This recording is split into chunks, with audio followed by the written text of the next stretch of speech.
Mhm.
Mhm.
Mhm. Mhm. Mhm.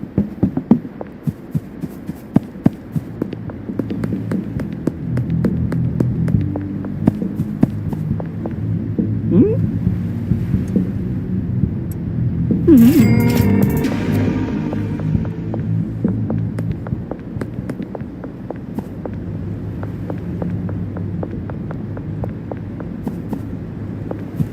Hah?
Today we will be looking at two horrifying someone and to have my space limited.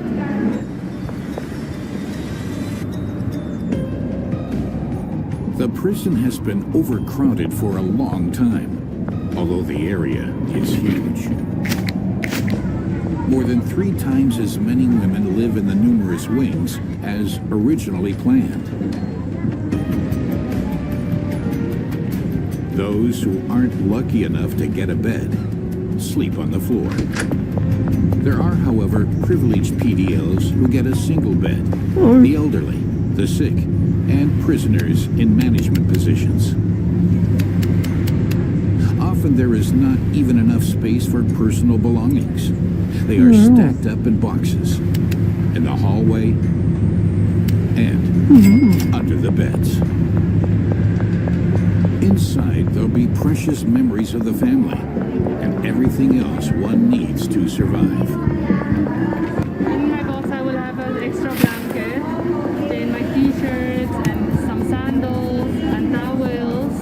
And then apart from the box, we are allowed to have a shower basket, which is always under my bed.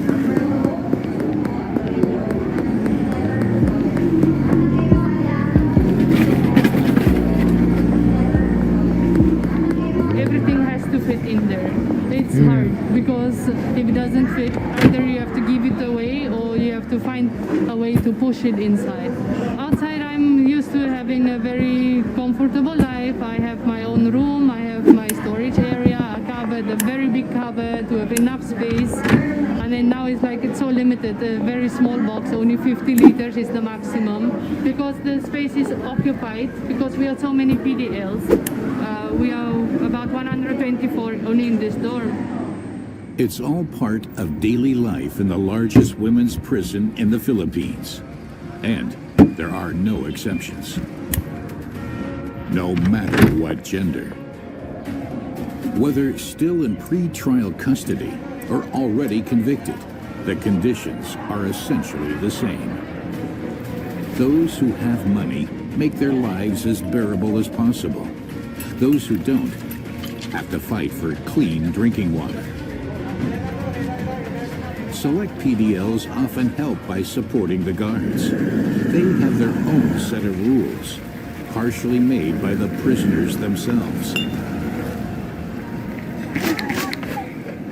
One reason for the situation, the war on drugs declared in 2016.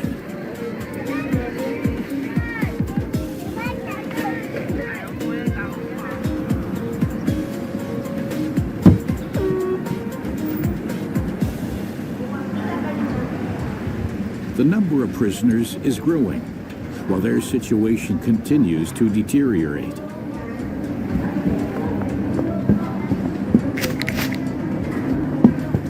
Debbie, a South African, has had no privacy for many years, not even in the so-called CR, the comfort room.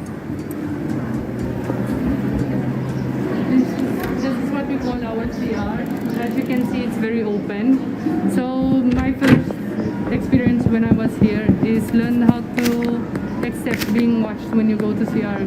So the best thing that we always do when we will go to CR, we will get a towel or anything just to cover the area here.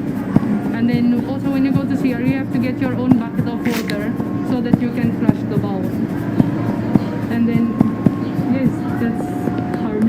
Because as for me, because I'm foreigner, I'm used to not going to CR in front of anyone. So that was my most difficult part also being here. They don't allow toilet paper. You actually have to use water and soap to wash. It's very, very hard. Because obvious for me as a foreigner, I'm used to tissue and then they tell me, no tissue, use water. I'm like, I have to use my hand. For me, it felt so dirty because it's not normal. I only use my hand when I'm like showering. Don't tell me to use it for using for CR. The Correctional Institution for Women strictly limits water use. Whether for drinking, washing, rinsing, or showering, water for this flows only a few hours a day. Peak daily temperatures often reach 35 degrees Celsius. The only way to get through this is by having a bottle for water. You always have to have a water bottle, so in the morning you fill up your water bottle up until the afternoon when the water will be running again. It's hard. If you don't keep water, you don't have water for the people. Access to water is limited. It's the first and one of the most important lessons one must learn here, even for new arrivals in the quarantine cell. In the morning, the water comes at 5 a.m. So there's many of you in here who take your shower according to prison number. So take a shower early because the water is turned off at 10 a.m.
is a chance to earn a few extra cents.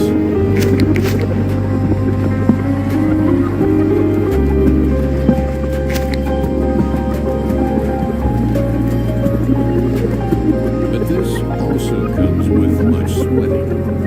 In sweltering tropical heat at temperatures of up to 35 degrees Celsius. The job in the kitchen, working hot woks and rice stoves, is one of the most strenuous in the prison.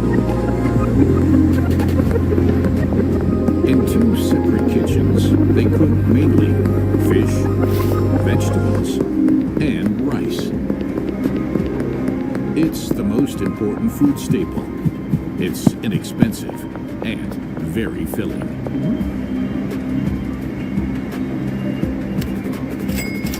There is no canteen or dining room.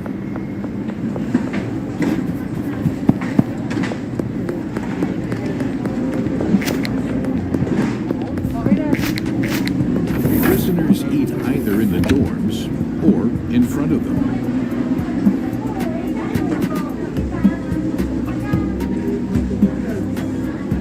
Only those who have a bit of money are able to add a bit more variety to mealtime. They buy extra foodstuffs in the numerous shops and cook it wherever there is room.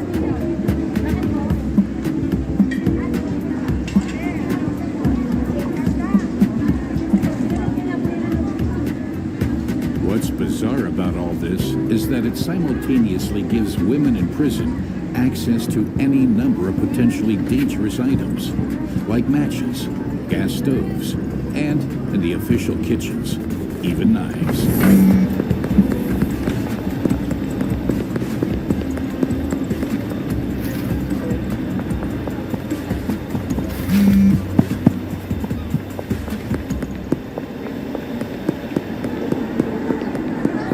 In the quarantine cell, stricter rules apply.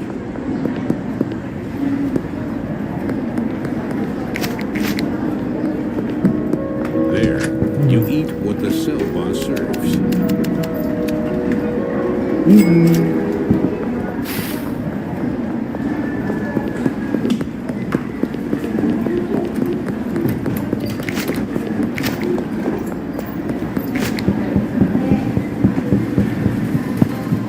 Packaged meals in plastic bags, 3 times a day, and precisely portioned.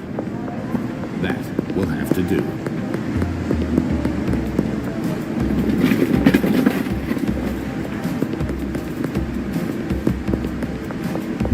Until finally, night falls.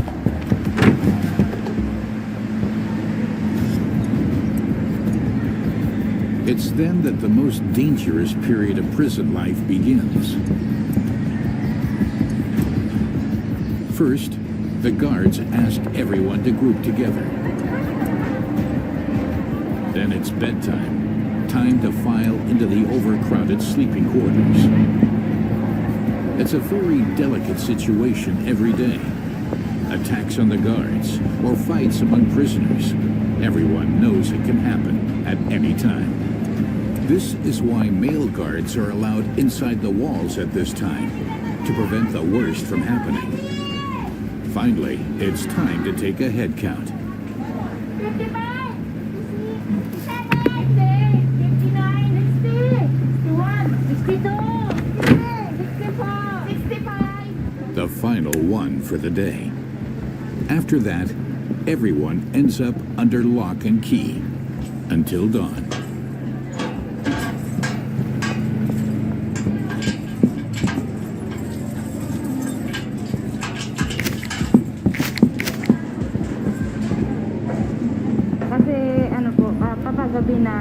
At night, when the surroundings are dark, it is possible they will attempt to hide in dark places. I don't remember the exact year it happened, because I'm also just new here. I wasn't here back then, but I heard that something like that happened before. But the PDL was recovered. May nangyari na ganun, pero na-recover naman po yung PDL. The PDLs, persons deprived of liberty, cram into a very small space.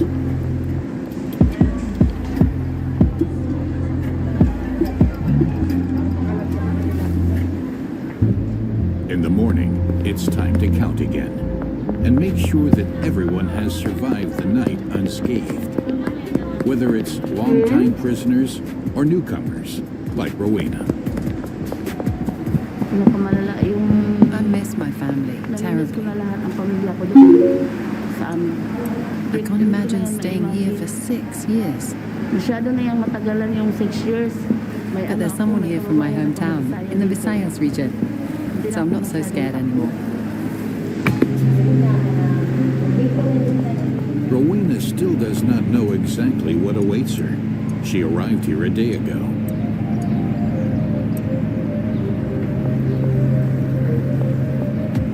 And in 2 weeks, she will be transferred here for psychological tests.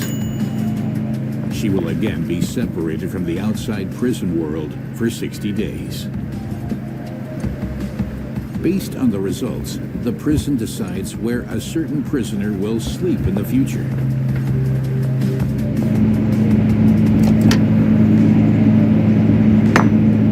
At the same time, PDLs must learn the rules of conduct that apply here at the Correctional Institution for Women. After more than 2 months of isolation, real life in the prison town begins in earnest, with numerous freedoms and constant tough controls. Every 2 to 4 weeks, a surprise search of the dorms takes place.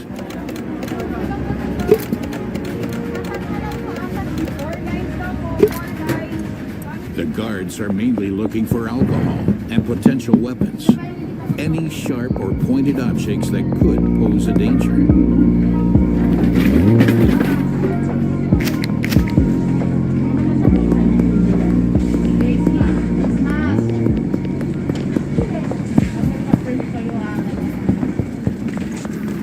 For this, men are again allowed in the women's prison.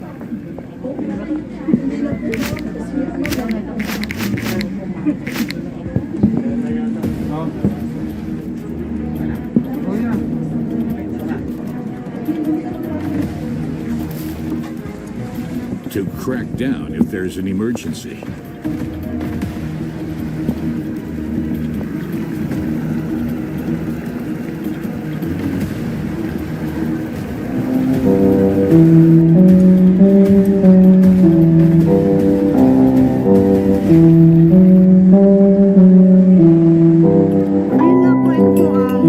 This is a sharp object, Sharp object siya. At itong hammer ay isa pwedeng gamitin. and this hammer can be used to smash someone's head during a Po brawl. ito. Pwedeng pagpagpa sa ulo. So we need to confiscate this screwdriver and hammer. Screwdriver, pati itong hammer. The problem is some prisoners are allowed to own tools. They use them to help maintain the prison. Oftentimes, the situation becomes confusing. They are authorized to use it in the dorm. For the maintenance, they do themselves. So they are allowed to have it. But at night, it is taken away by the DIC and kept and locked up so they do not hurt others. Also because of the limited number of guards. In the end, the only thing to do is first confiscate anything that might appear suspicious. Owners of unauthorized weapons face numerous penalties. The Philippines Correctional Institution for Women offers certain freedoms, but those who do not abide by the rules are threatened with punishments, like cell confinement, punitive work such as cleaning duty, or, in the worst case, complete isolation, and not just for a few hours. Often, up to a month, without a fan or a bed.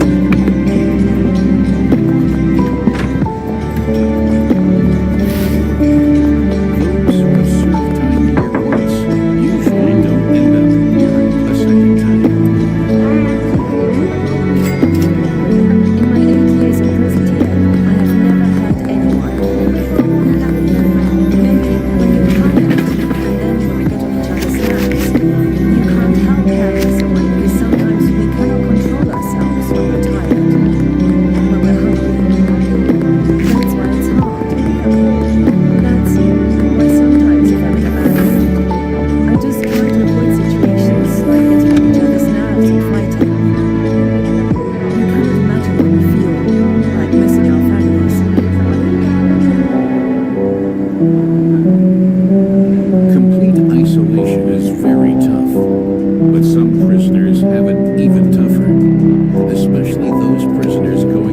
pregnancy. Not only do they lose their freedom, but also their own flesh and blood. Like Christine, who may have to serve up to 12 years here. That means for 12 years, her child may have to grow up without her. I know it will be hard when I have the baby and they take it from me.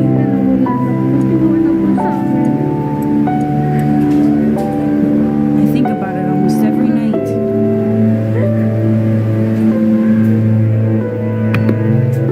First, the families are asked if they will take care of the child. Quite often they refuse because they are too poor themselves. But fortunately, not in this case. My youngest sister is taking the baby. I asked her to do this for me. She would rather not take the baby because she doesn't have much and life is hard enough. But she's doing it because I asked her to. A relief. Otherwise, the baby would be in the custody of the authorities. Until the time comes, fellow PDLs help take care of pregnant prisoners and support them where they can. It's not good that the baby will grow up here, especially the surrounding and the habitual mannerism of being PDL.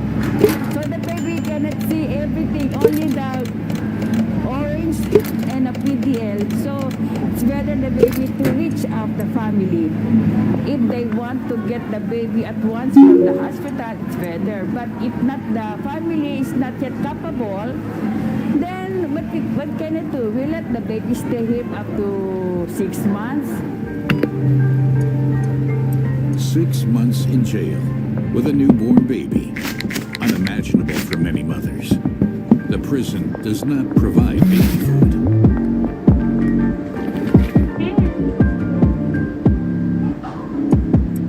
The baby is walking already, the baby is talking already. So, but when the time the baby is walking, talking, and say mama, it's very hard for the mother. Because she can see the baby is talking, they're already giving love and affection to both of them. Christine desires one thing above all, for her child to do well, and for her family to somehow manage to get by. Family. It's the one thing many in here miss the most, like Debbie. She's some 12,000 kilometers away from South Africa, her home. The toughest part in here, I think, is to learn to, except like for foreigners, is to learn how to live without your family. You're so far from your family, and communication is very hard because of the time differences. And there's no other times for foreigners to call except the time that they are given. So if you can't call in those times, like for us in Africa, we are 6 hours behind of Philippines. There's no way to communicate with them. My family, the last time I spoke to them, my mother is still crying up until now. Because on October, reaching October, it will be 9 years. And they always tell me, why is it so long? They want me to come home. And I can't explain to them when I can come home, and I can't tell them enough how sorry I am for what I've done. Until then, Debbie will serve out her sentence for smuggling 8.3 kilograms of cocaine. In the Philippines, that gets you 20 to 40 years. She doesn't know exactly when she'll get out. My mistake was, actually I loved the wrong man who taught me how to get involved in drugs. And as of plan of us, we were planning to use the money, if I didn't get arrested, use the money to get married. So what happened, he taught me that together with my modeling job, because he knows that I'm qualified for modeling, I will transfer drugs from Peru to Philippines. But when I was still in Africa, they promised me that I will not be caught.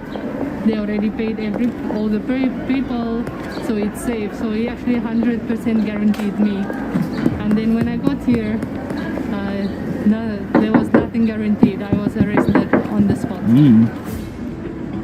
Debbie is hoping the authorities will grant her request for an appeal ahead of time, and she will be allowed to return home as soon as possible. I would do anything to turn back the time to not do it. Until then, the only thing to do day after day is wash, eat, sleep, and persevere. In Manila's Correctional Institution for Women, the oldest and largest women's prison in the Philippines. Those who end up here have to accept that for many years, nothing will ever be the same again.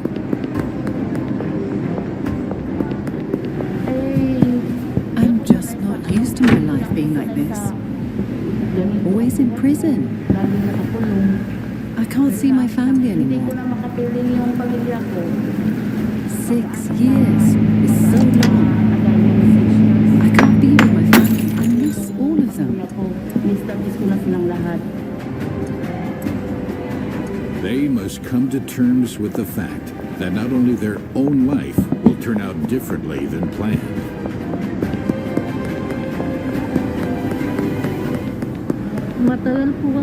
What I know is I will be here for a long time. And what I want is when I'm freed to be with my children. There's also the realization that hope is the only thing that keeps you going. As my sentence is life, so the only thing I can actually do is keep on praying that God have mercy on me and that my appeal gets granted so that I can go home. Home. Released from one of the toughest women's prisons in the world. Packed in cramped quarters with more than 3,000 persons deprived of liberty. Everyone here is hoping for the same thing. To once again experience the taste of freedom.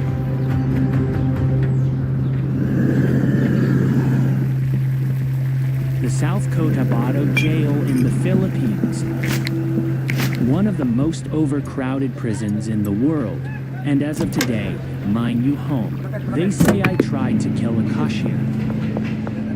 Now I am locked up with potential drug dealers, rapists, and murderers. It weighs on me to be here. This is the first time I've been in a place like this terrible. The crazy thing is, everyone in here hasn't even been sentenced yet. Some of them have been waiting decades for their hearings. And the power in here is not with the guards, but rather the inmates. All I think about is how I'm going to get out of here. It's so hard.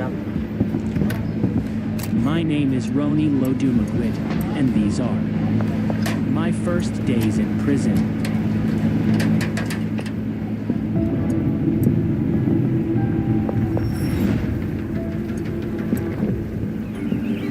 The Philippines, for many a paradise, especially for the approximately 8 million tourists every year. But sometimes things get brutal here, especially in our cities. People are working hard.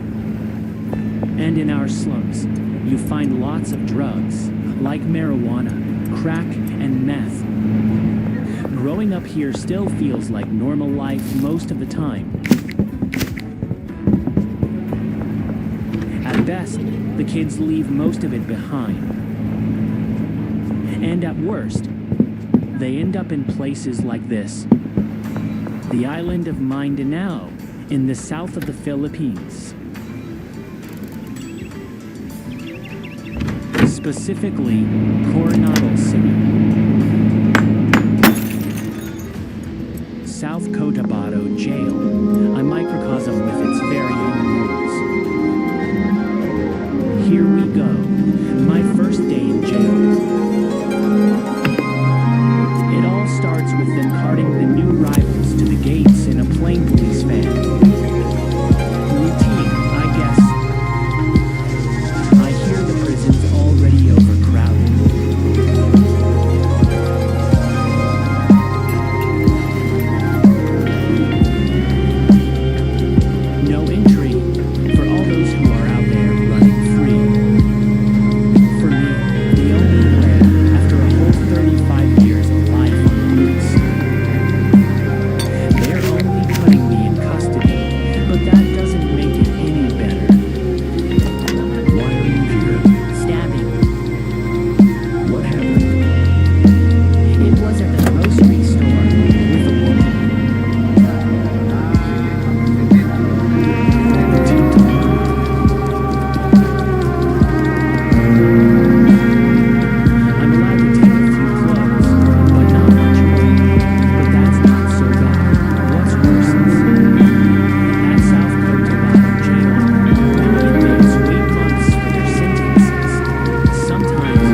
appointed this inmate a barber.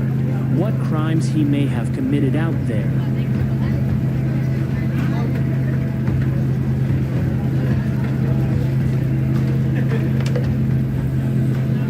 In any case, he knows why he's doing this. And that's more than just wanting a prison haircut.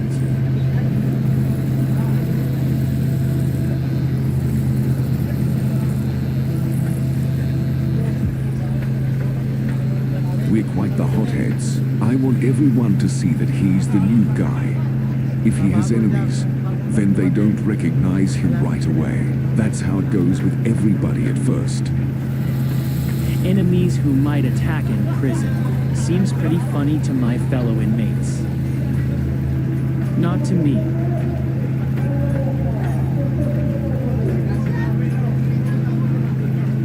I can't do anything about that. I'm here and these are the rules.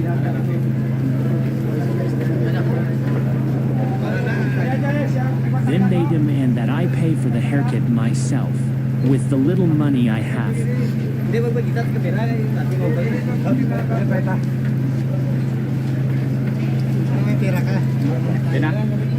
And there's something else I notice. A man. He stays in the background. They call him El Presidente. I guess he's an inmate himself, but with more power than anyone in here. I guess it's only a matter of time before I run into him. Now I'm going to my new home of my cell. The guard brings me in, along with another inmate, the so-called cell leader.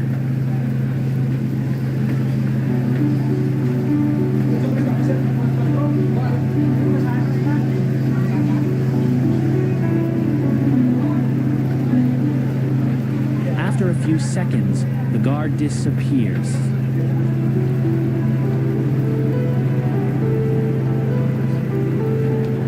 From now on, the leader alone decides when I may go outside, when I eat, and where I sleep. In a 25 square meter cell with 69 inmates. Seems like every rookie ends up in here first, whether it's a drug dealer or a murderer, just like the stranger next to me.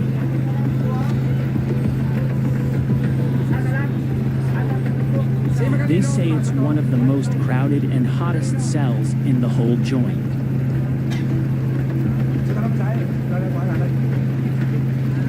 Then our fellow inmates explain the rules to us. If I were you, I'd line up properly. Just wait. I'm going to explain to you the rules in this backwater jail now. It's my first day in the South Cotabato jail in the Philippines. Most of the inmates are in just 2 buildings, built for about 600 inmates. Now there are about 3 times as many. Some seem to be sick.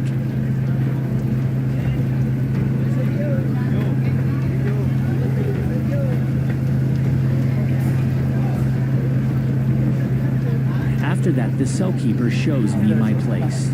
Get up there. As the new guy, you sleep up there. It's the stiffiest place you can imagine. Way up in the corner. That's where the heat builds up the most.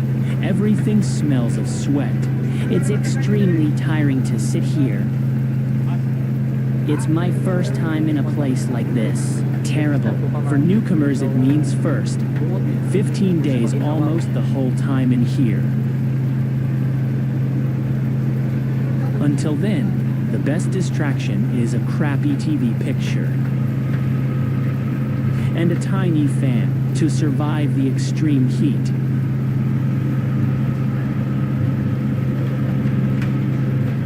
I'm only allowed out in the daylight if my cell leader says it's okay, and only if he goes with me. There are strict rules, and the rules apparently make El Presidente. You notice it at the evening roll call, the big count.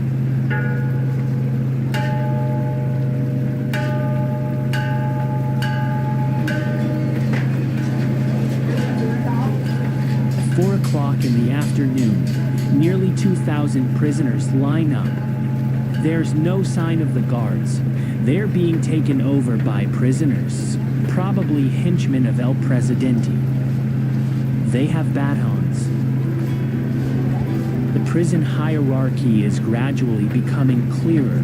The guards stay out of as much as they can. They use inmates to do their jobs, and probably pay for it with privileges.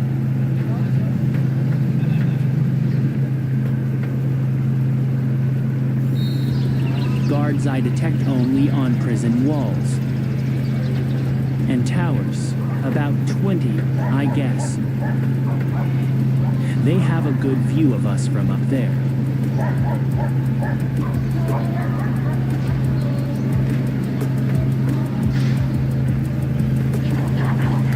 Also, there are quite a few cameras in jail to monitor everything.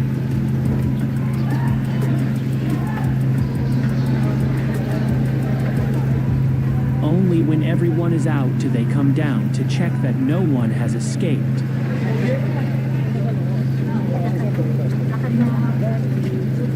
Everyone has to line up, including me.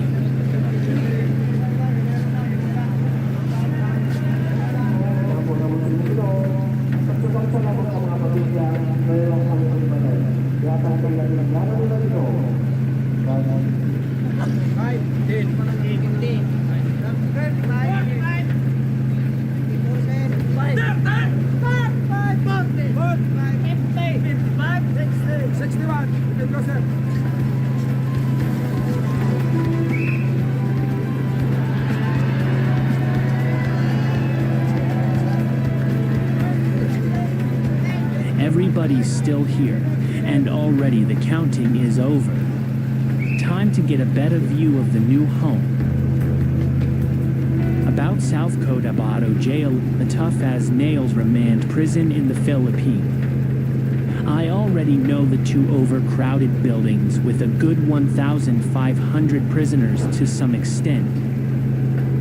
I have also heard of the 150 or so inmates locked away. Some of them are in solitary confinement, the so-called punishment cells. The oldest inmates are in a separate building.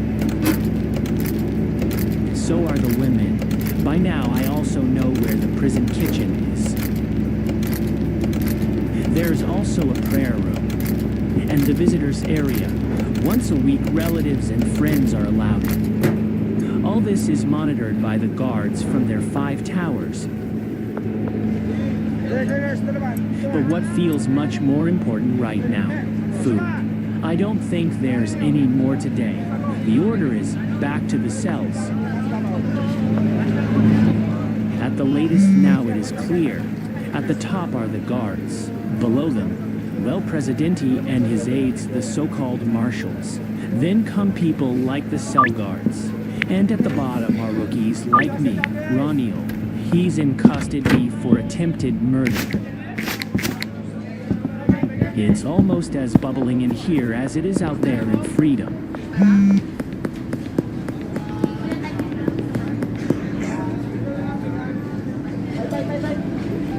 Every drinking bottle can quickly become a weapon. Brawls, escape attempts, hunger strikes. There have probably been several of these in this prison. Today, at least, it remains quiet. And the first night falls. For the next 12 hours, all prisoners are locked in their cells. Now everyone is fighting for space, for enough air to breathe. There is no food or water in one of the most overcrowded prisons in the world. The guards have only one task left. Lock up and leave the cell blocks.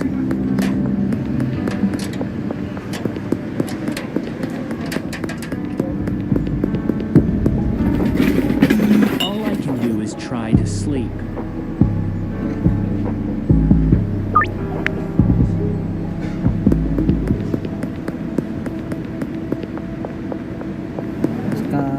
It's incredibly hot. I can't breathe. It's claustrophobic. I don't know how I'm going to make it at all. As night falls, Varts drift away. After all, it's not just normal life that's waiting out there. There's also a wife and 4 children. It all feels incredibly far away right now.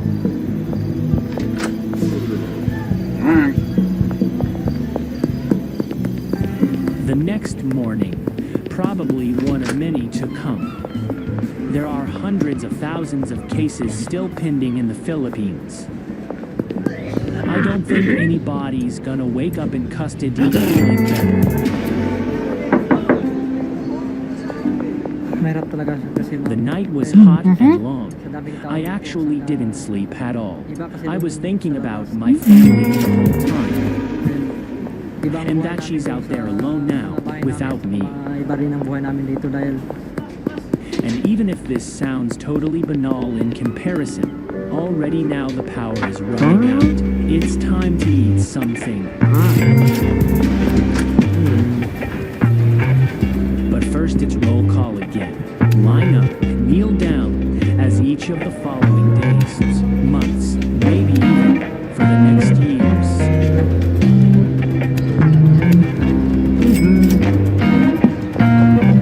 Waiting without knowing what is coming. This applies to men and women. They're in the wing next door, mostly for drug abuse and prostitution. Sex tourists traveling to the Philippines like to look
95 degrees Celsius in the Philippines.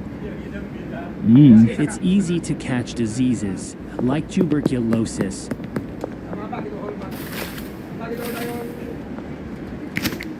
That's why the sick are locked up immediately.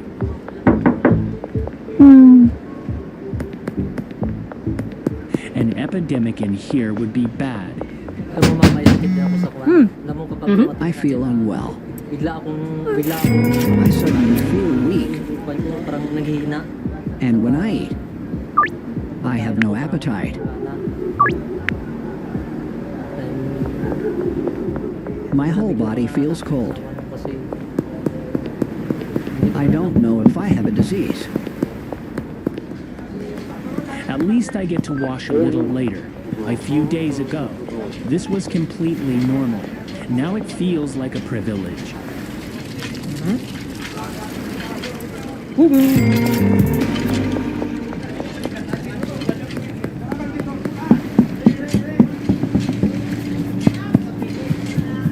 Just like a little time to yourself.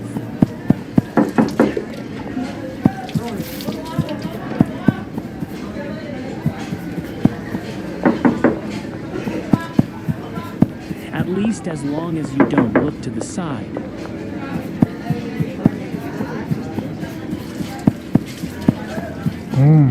I'm miserable. Everyone's looking at me. It's weird. Close your eyes for a moment.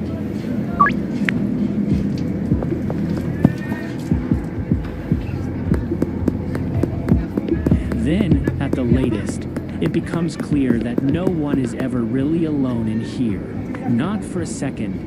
About 1,500 inmates are always by your side. I don't get to choose. This is my new family.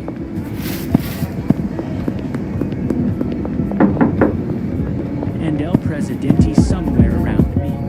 24/7. No matter what I'm doing.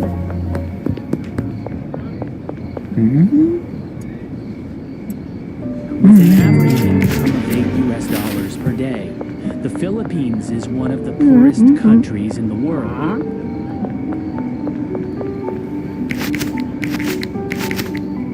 Little access to education, malnutrition, extreme population growth that shapes the lives of many people here.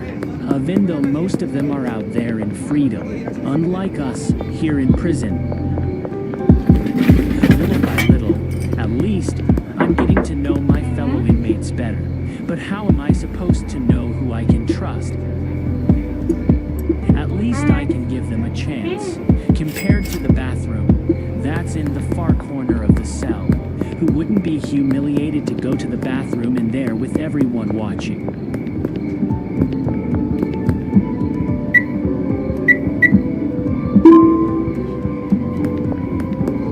In a few days, this will probably be the most normal thing in the world.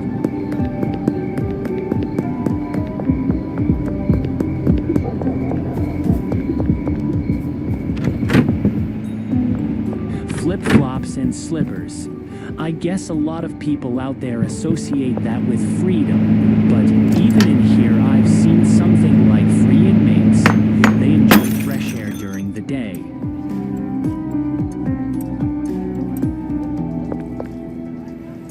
Or sports like volleyball or basketball to let off some steam.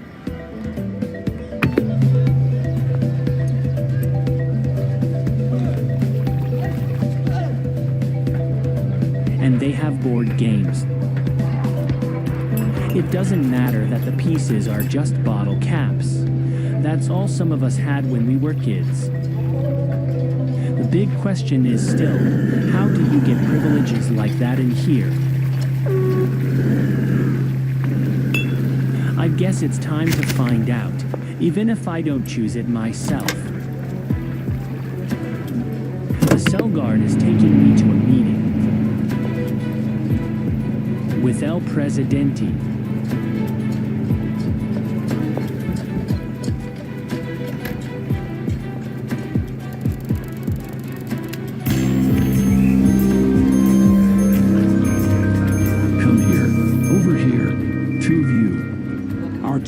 problems. Look over here. What's your name? Roni Lodu McGuit. Roogie Leo. Louder. Roni Lodu McGuit. Where are you from? From Tupid? El Presidente has been in South Cotabato jail for 13 years. And he comes from a wealthy family. I don't know if that gives him his special status, but I think he took his chances. We have rules here, and you have to abide by them. Clear. Yes, sir. You respect me and do what I or the marshals tell you, then you will be fine. So you really only get more wealth in here if you obey him. By the way, his real name is Gletcherio Pedro. That's what El Presidente means in life out there, in the free world. Officially, he's one of us, a prisoner in custody, but that's the only thing he has in common with me. Because El Presidente has more freedom than anyone else, and he's got money. He probably uses it for all kinds of bartering inside the prison. And even raises chicks in his single luxury cell. He's got everything. Not just his own rice cooker. El Presidente also has his own cell phone. A comfortable bed. And a TV.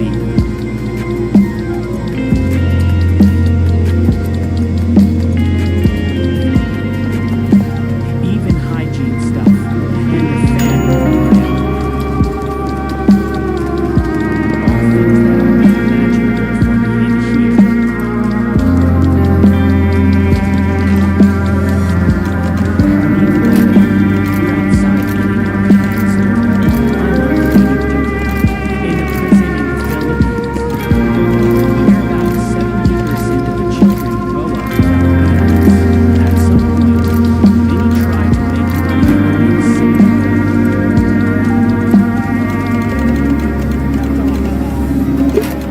They're out here and locked up inside. Some become criminals and end up here. At least I am outdoors and can move around. Even if the work is humiliating. In the process, I learned even more about prison. For example, about the so-called gray houses. That's where they really search us.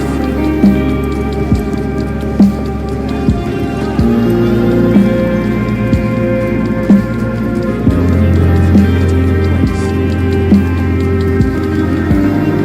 The inmates fear them. About once a month, guards search cells, frisk everyone inside. They are looking for contraband from the outside. Just there. Okay. One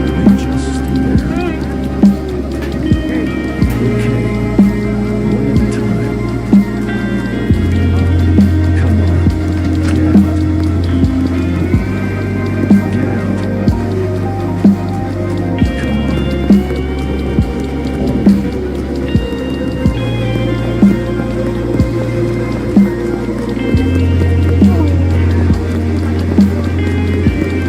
If they catch someone, they punish them. Most of all, the guards look for knives and other weapons. Anything that, at worst, Come in. Come on in. can kill anyone in here, even rookies like me.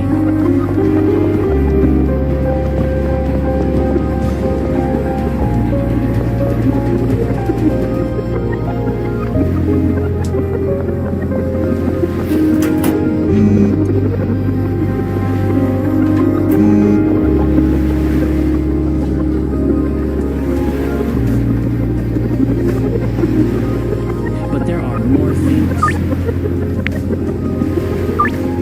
Mobile phones are also in great demand.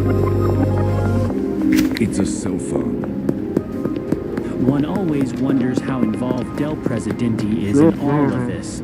Which inmate is a friend, or informer, or enemy? Whose is this? Does it have a password? Let's have a look then.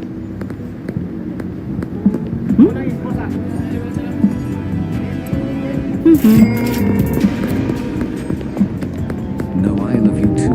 Don't assume that they're fine now. Okay, let's rest and sleep. I'm not a thief. I think he lives in this cell. We're checking it out. I don't know what kind of punishment you get for something like that. Probably solitary confinement, and the rules are strict. It's not just cell phones that are banned in the cells. The guards also confiscate very simple things, like spoons. I'm almost done scrubbing. Just a quick wash. Then it's back to the cell. Slowly, you get used to the routine.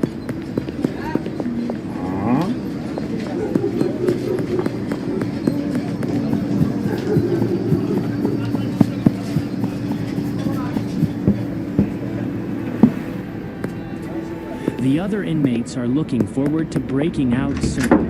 Visiting day is coming up. Once a week, relatives and friends are allowed to come.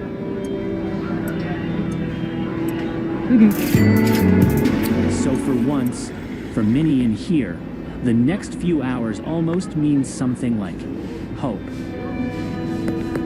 For a piece of the world, out there somewhere,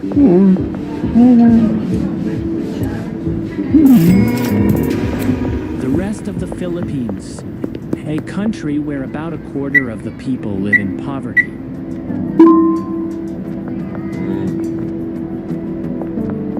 They say just as many children are malnourished, and our president is still waging his war on drugs. All this makes life pretty complicated.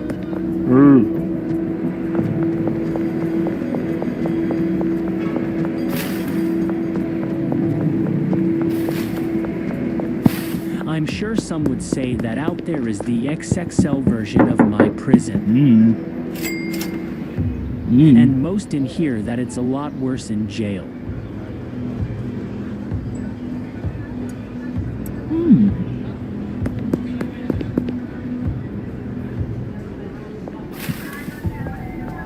Every bit of freedom costs me money. And I don't have much left. Yet I spend it on what hardly anyone in the world would call a luxury. Fresh air and... How about you give him some room? Pay for a seat.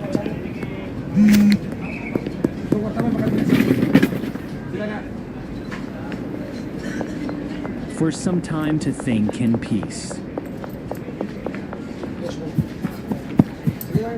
Let him sit down.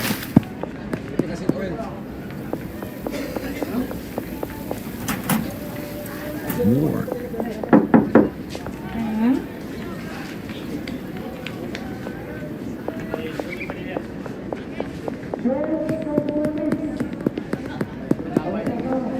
I can't stand it here. I can't stand all these people. Inside I can't breathe, and out here I'm not myself. And it's all because I messed with a cashier. An argument with a cashier. Money. Her boyfriend. A knife.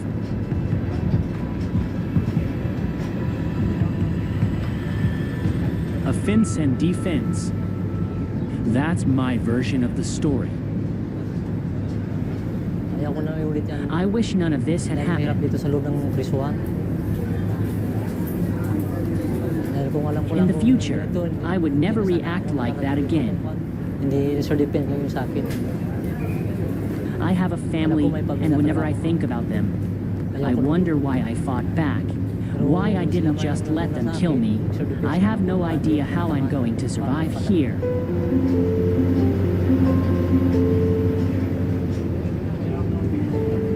As I sit here, visiting hours are beginning. All inmates who have visitors are allowed in their own wing. 3 hours every Saturday. Not me. Sir, I had 2 new visitors here for registration.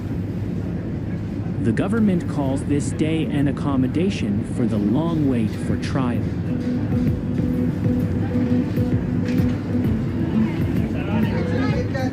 With all this, the guards seem stressed.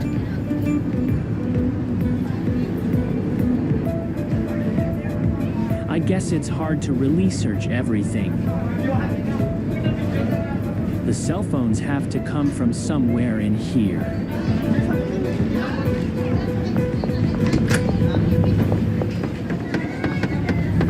The supervisors not only monitor everything very closely,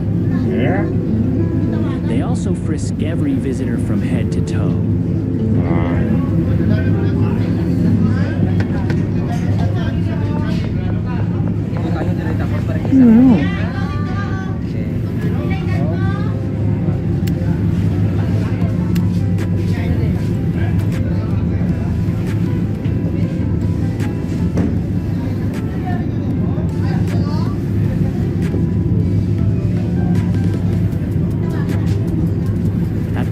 Now it becomes clear. Without help from outside, life in here is hard to endure. So at least once a week you get better food, new clothes, and much more.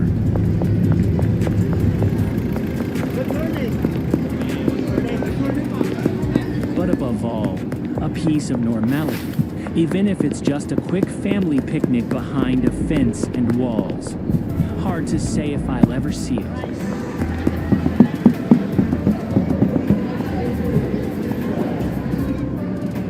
In any case, I could use the favor of El Presidente.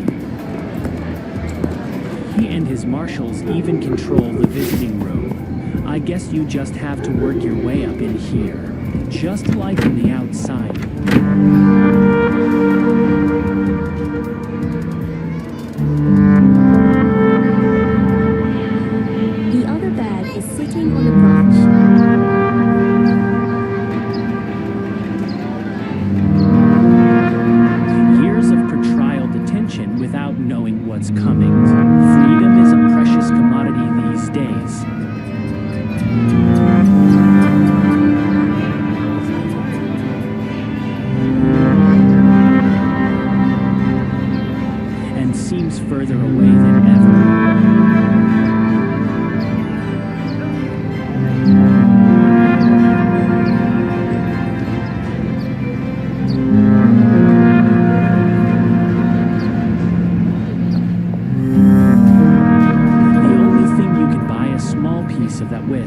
Besides play by the rules, is simply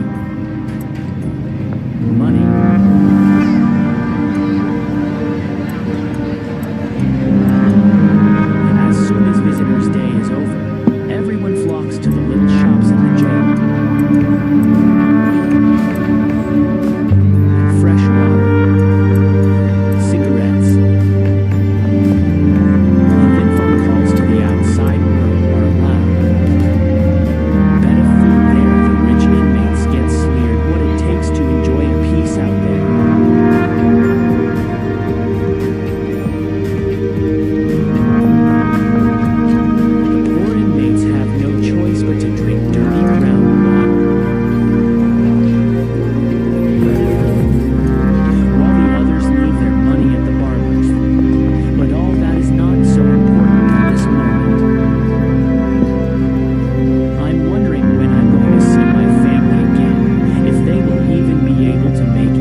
And for morning hours, it's just we three. One of maybe thousands. I can get used to it, but the situation is hard to bear. I can't sleep. I can only breathe. When I am out here, I can go where I want, but still here I am trapped in this place. And most of the time I'm inside waiting for nothing. Dito, hindi ka makalabas-labas.